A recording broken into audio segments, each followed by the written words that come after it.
cardboard sign in the White House Rose Garden with a list of countries along with his estimate of their tariffs against America, which he said included currency manipulation, trade restrictions, and other distortions like value-added tax. As he revealed his placard, the stock market began its decline to what would soon be the 15th biggest gap down open for the S&P in its history. Joe Weisenthal at Bloomberg described watching the speech as one of the most surreal events in his life, saying that he has seen speeches and press conferences that the market hated before like this, but they'd all been given in the middle of a market crisis, and the market plunged because the speaker was seen to not be doing enough. He says that this was the first self-manufactured event like this that he had seen, and what made it worse, he said, was that the administration knew how much damage they would do, but went ahead with even more aggressive actions than anyone had expected.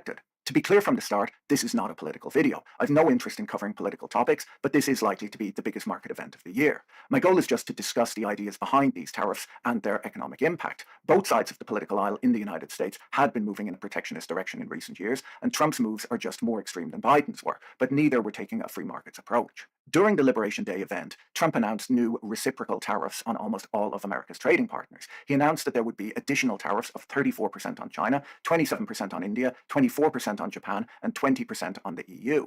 All other countries face a tariff of 10%, and these tariffs are on top of other tariffs already announced by the Trump administration on China, Mexico, Canada, and the auto industry.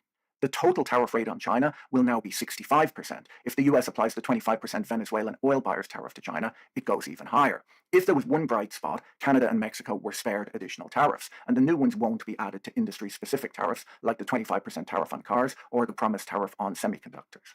America's overall tariff rate will now soar far above its Depression-era level, to the highest rate seen in over 100 years. Tariffs are, quite simply, taxes on goods imported from other countries, which are charged at the port of entry. Despite what some people are saying, foreign countries do not pay these taxes. The companies or individuals bringing the goods into the country pay the tax to the US government. Tariffs have often been used to push a country's citizens to buy domestically manufactured goods rather than imported goods. They're sometimes used in developing nations to protect fledgling industries until they grow and can compete with more advanced competitors from more advanced nations. During the event, Trump confirmed his previously announced tariffs on specific goods, including 25% on steel, aluminium, and foreign-made cars. The Wall Street consensus in the lead-up to the event had been that the average tariff rate would rise to between 10 and 20%, with most analysts in the bottom half of that range. The effective rate announced is somewhere between 25% and 30%, so much higher than was expected, and up from an average of around 2% before Trump took office. The US is now one of the highest tariff nations in the world, or at least in the developed world. It's still not clear if Trump plans on maintaining these tariffs or if they're a bargaining tool. If the US stuck with these rates, it would do immense damage to the economy. On Thursday, the S&P 500 fell by almost 5%, with the tech-heavy Nasdaq down 6%. Dell fell 19%, Apple fell 9%. Retail stocks were down 11% or more. Apparel makers like Ralph Lauren, Nike, and Lululemon were down between 10 and 16%. The banks were down around 10% too. It wasn't just stocks either. The dollar fell 2%, treasury yields had a big drop, and oil prices fell too. I'm recording this on Friday morning, and the S&P 500 is already down more than 4%, and this is after yesterday's 5% decline, so we can possibly expect more chaos in markets today. The drop in stocks, interest rates, oil, and the dollar reflected lower growth expectations for the United States economy, not the prosperity that Trump was pitching. Let's look at how Trump's tariff formula worked, who was hit hardest by these announcements, what retaliation might look like, the economic effects, and why Trump's hero William McKinley, who oversaw one of the biggest tariff bills in US history, eventually abandoned his own tariff strategy.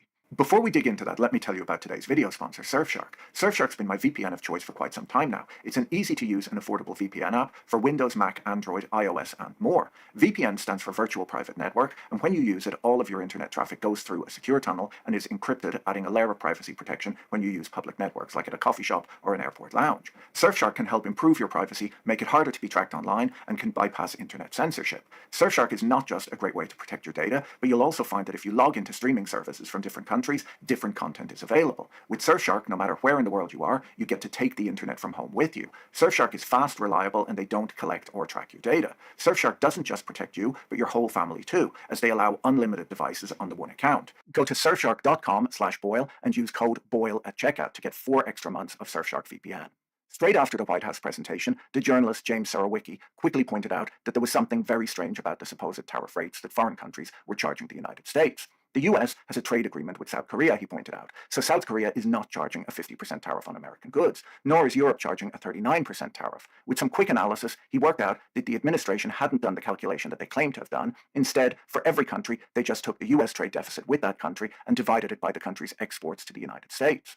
When called out on this, the White House defended itself by publishing what might at first look like a complicated mathematical formula for backing out the tariff rates being charged by other countries. If you dig into the formula, which one commentator described as being woke because it included Greek symbols, you can see that they threw in two Greek symbols but then selected values for them that cancel out. So Surowiecki was right. The formula is simply the trade deficit for the US with a particular country divided by the total imports from that country. There were some other strange things that people quickly noticed, like an unusual list of countries. You'll note that the fourth country on Trump's list is Taiwan, which the US doesn't recognize as a country in order to keep China happy. The country list, which included tiny islands and overseas territories, led online commentators to suggest that the White House had possibly used an AI to come up with their trade policy, rather than doing any real trade analysis. The whole televised event felt more like a game show than a serious trade policy announcement, and in my opinion, they should have leaned into the game show vibe a bit more by possibly inviting the leaders, or at least representatives, from the foreign nations being tariffed to attend so that the cameras could zoom in on their faces to catch their expressions as the tariff rates were announced. Doing this would have made better TV, but it also could have prevented the embarrassment of announcing tariffs on places like Heard Island and the McDonald Islands, which are a 2-week boat ride from Australia and are covered in glaciers and only inhabited by penguins. The penguins were hit with a 10% tariff for looting, pillaging, and plundering the United States. When the penguins that live on these islands turned up for the televised event, it might have given the White House a chance to take them off the list. If I was organising the event, I would have left them on anyhow, based on my long-standing belief that penguins make great TV. If this YouTube channel gets big enough, I'll eventually add a penguin as a co-host. I'm planning on buying a walk-in refrigerator to store it in when I'm not recording. I haven't really looked into it, but I presume that's how you keep penguins. The penguins got off easy, however. The FT reports that Lesotho, a tiny landlocked African kingdom with a GDP per capita of under $1,000 per year, was hit much harder. Denim manufacturing makes up more than 90% of the manufacturing jobs in Lesotho, and the country had a $235 million trade surplus with the United States, mostly from selling cloth to American brands like Levi's and Wrangler. They were hit with a 50% tariff. The Falkland Islands exported $27 million worth of goods to the United States. Their biggest export is something called the Patagonian toothfish, which is not native to the United States. The Falkland Islands, where less than 4,000 people live, only imported goods valued at $329,000, one-third of which was a single piece of broadcasting equipment. They were hit with a 41% tariff as punishment for the unrelenting economic warfare that they've been waging against the United States. Fortunately for them, they bought that piece of broadcasting equipment last year, or the tariffs would have been even higher. It won't surprise you that the Falkland Islands don't have any tariffs in place on US goods. It's a bit pointless doing that when you have a population of 3,700 people, and you probably feel lucky to be able to get any goods shipped to you to begin with. Madagascar, an even poorer nation with a GDP per capita of $506 per year, doesn't buy much from the United States either. You can only stretch those $506 so far, but they have the nerve to export vanilla beans, which only grow in tropical countries and need to be hand-pollinated and picked, to the United States. They were hit with a 47% tariff, so you can expect to see a lot of growth in America's domestic vanilla growing industry and denim weaving industry as those jobs, which pay as much as $500 per year, are brought back on shore. The fact that the calculation used to determine the tariffs is so strange, combined with the odd list of countries where it appears they used the ISO 3166 country codes without checking if each code represented an actual country, and then stripping out Russia, Cuba, and North Korea, led online commentators to suggest that the analysis had been done using ChatGPT. Just to be sure, I asked ChatGPT how to calculate reciprocal tariffs for the US government, and it delivered a much more coherent plan than the official one that was announced. So I don't think ChatGPT can be blamed for this. Maybe they used Grok.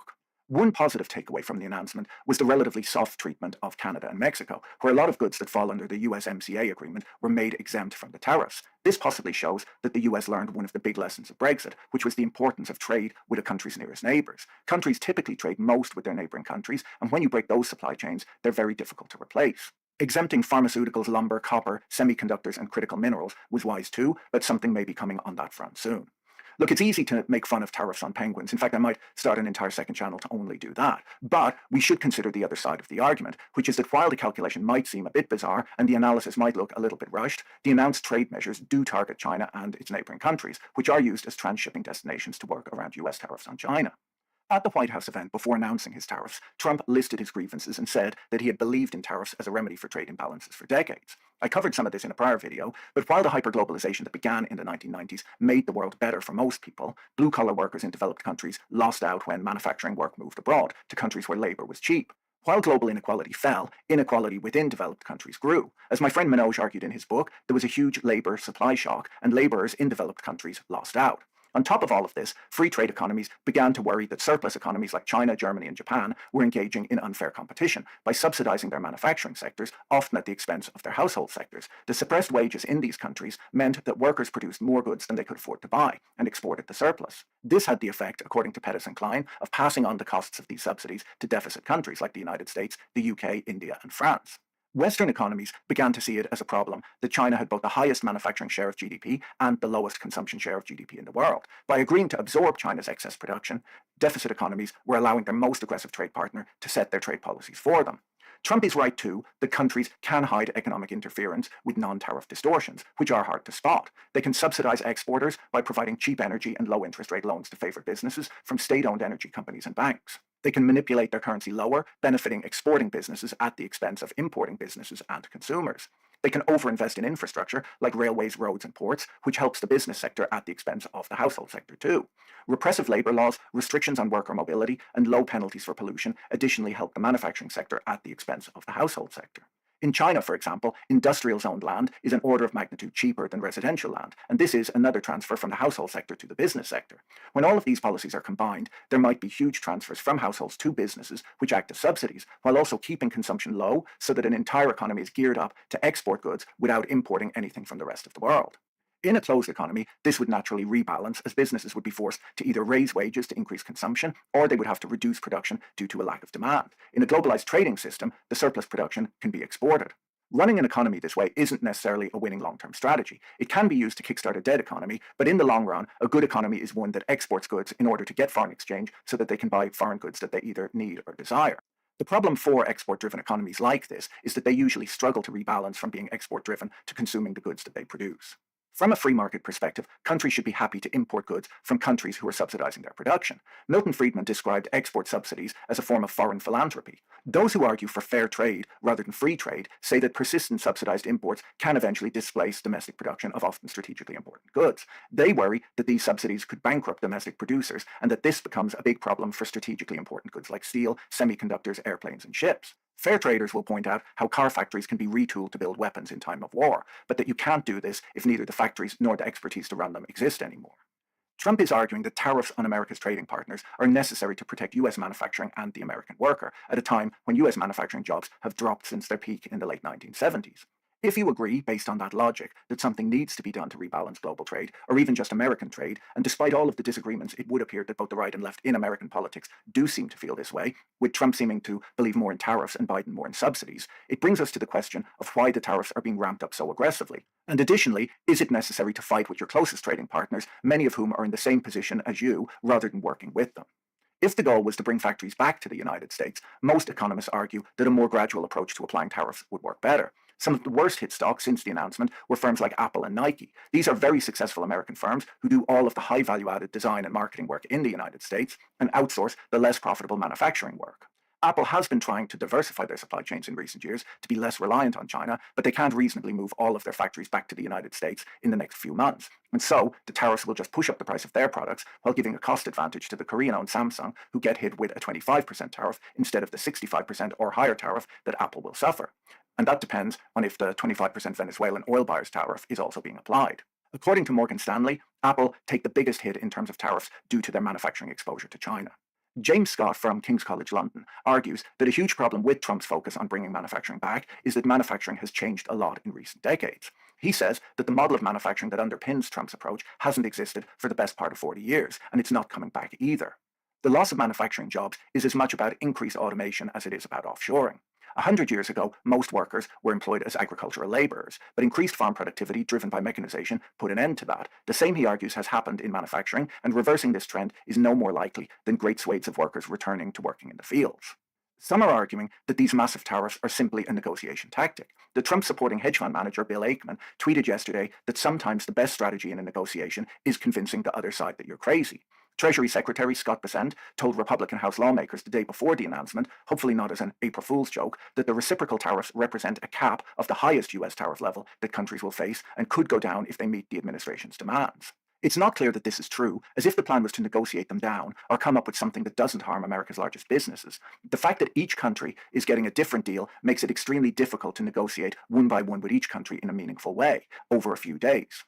I don't see how genuine negotiations could be done at the speed needed to avoid harming America's best businesses. On top of this, due to the wacky calculation, which is based entirely on trade surpluses with the United States and nothing else, there's nothing obvious for many of America's trade partners to offer. What the Trump administration is demanding is that countries should buy the exact same amount from America as America buys from them. This makes no sense whatsoever. If a business has a relationship with a supplier, that supplier doesn't also need to be a customer of that business. Madagascar is a good example. While Americans consume over 1,000 tons of vanilla per year, the impoverished residents of Madagascar have almost no need for US exports. There's not much that they can do to close that trade gap, and they're not taking advantage of Americans by selling them a product that Americans want to buy. Countries like Canada and Mexico may sell more to America than they buy from it, but they run trade deficits with other countries and have mostly balanced trade. The idea that any trade America does is cheating America makes absolutely no sense.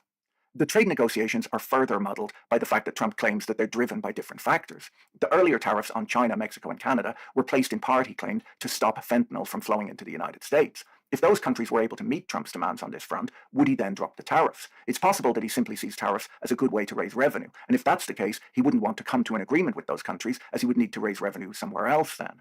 In a campaign speech last summer, J.D. Vance told the audience that 1 million cheap knockoff toasters aren't worth the price of a single American manufacturing job. While there's obvious hyperbole in that statement, Vance and Trump do seem to believe that America would be better off if it manufactured more and imported less, and Americans would be better off working in toaster factories than doing whatever job they have now.